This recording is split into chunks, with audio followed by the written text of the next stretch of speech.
I sat on the couch, keeping my eyes on the television, pretending not to hear her. But she wasn't going to let it go. "Real men forgive cheating," my daughter sneered, arms crossed, looking at me like I was the biggest disappointment in her life. "You threw everything away over one mistake. You're weak." That was it. Years of swallowing my pride, taking the hits, letting her believe whatever her mother fed her. It all ended in that moment. I turned off the TV and faced her. "You want to know the truth?" My voice was calm but firm. She rolled her eyes, clearly expecting another excuse, another attempt to make her see things my way. I didn't argue.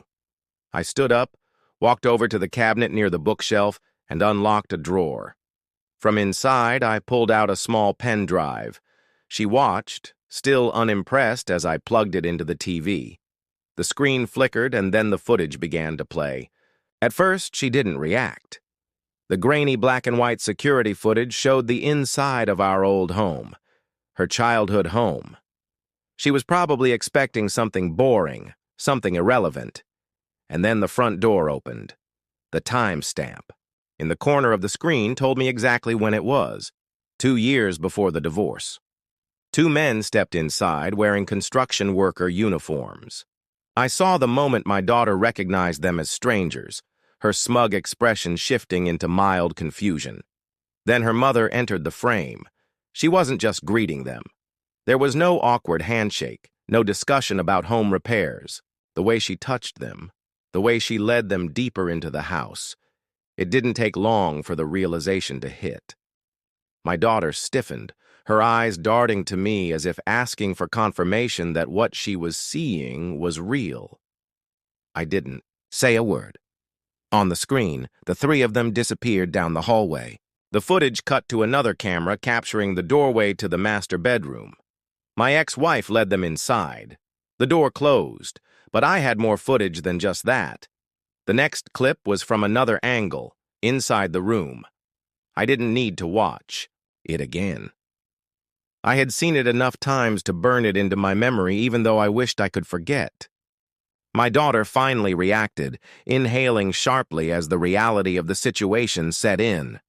Her mother hadn't just been unfaithful, she had been bold, reckless, completely indifferent to the home she had built with me. The camera caught everything. Then the next clip started. Different day, different outfits, same men. The worst part came next. The moment that had haunted me for years. The camera switched to another room, my daughter's room. She flinched, her hands balled into fists, as she watched her mother bring them inside. There was no mistaking it. The same bed where my daughter used to sleep, the same walls decorated with posters of her favorite childhood movies. She let out a choked breath, stepping back like the images might reach out and grab her. I stopped the video. For the first time in years, she was speechless. Her lips parted, but no words came out. I could see her trying to grasp onto anything that made sense, anything that could explain away what she had just seen. Nothing came. I leaned forward, resting my elbows on my knees. "I never wanted you to see this," I said, my voice steady even though my hands weren't. "I wanted to protect you from it. I wanted to protect the way you saw your mother." Her mouth opened slightly, but she closed it again. The weight of what she had just witnessed was still sinking in. I waited. She finally whispered, "Why didn't you tell me?" Because I knew this moment would come. Because I knew the truth would hurt more than any lie. Because I didn't want to be the reason she lost faith in someone she loved. But I didn't say any of that. Instead, I met her eyes and said, "Because I didn't want to take away the mother you thought you had." Silence stretched between us. The room felt heavier, the air thick with something that couldn't be undone. And then, just barely above a whisper, she said, "I need to talk to her." I nodded, knowing that this conversation was far from over. She didn't say a word as she stared at the frozen image on the screen, her entire body tense, her arms crossed so tightly that her knuckles were turning white. I could see it. Her mind working, trying to fit what she had just seen into the story she had believed for years.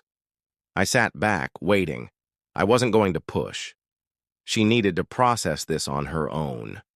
She finally broke the silence. This could be fake. But her voice lacked conviction. I picked up the remote and played another clip. The screen changed to a different angle. Another night, the same men, the same house, different clothes, same actions. My ex-wife leading them into our bedroom like it was routine. My daughter flinched but kept watching. Another clip, another night, another moment of betrayal captured in black and white. Her breathing got heavier. This is edited, she tried again, but the hesitation in her voice was louder than the words themselves. I didn't argue. I just pressed play on the next video. This time, it was broad daylight. My ex-wife was on the phone laughing as she opened the door for them. No disguises, no shadows to hide behind. Just her, standing in our home, acting like this was the most normal thing in the world.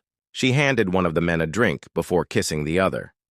The way she moved, the way she spoke, it wasn't a mistake, wasn't a lapse in judgment. This was intentional. My daughter exhaled sharply. Stop.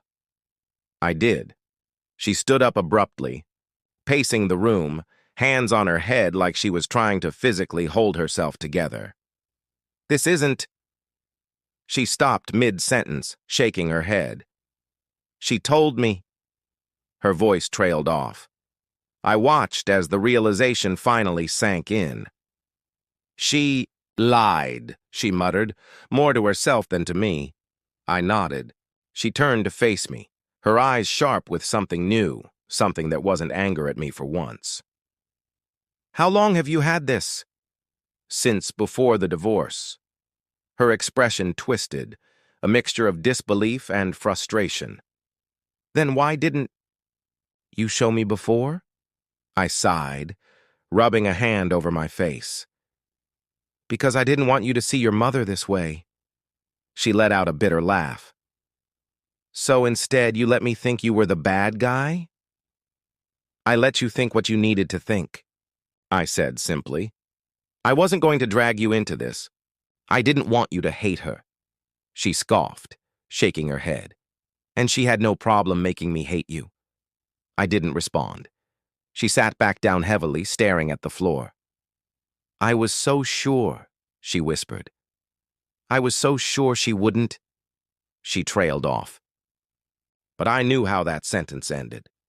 She had put her mother on a pedestal, and now that pedestal had crumbled.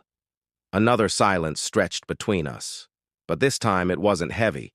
It was just there, natural, understood. So, what now? She asked.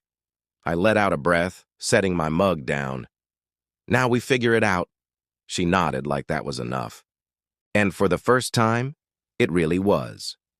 And that's where our story ends. If you've made it this far, thank you for being here. If you enjoyed this, consider subscribing. It helps more than you know. I've also handpicked 2 more stories for you, just a click away. Hope to see you in the next one.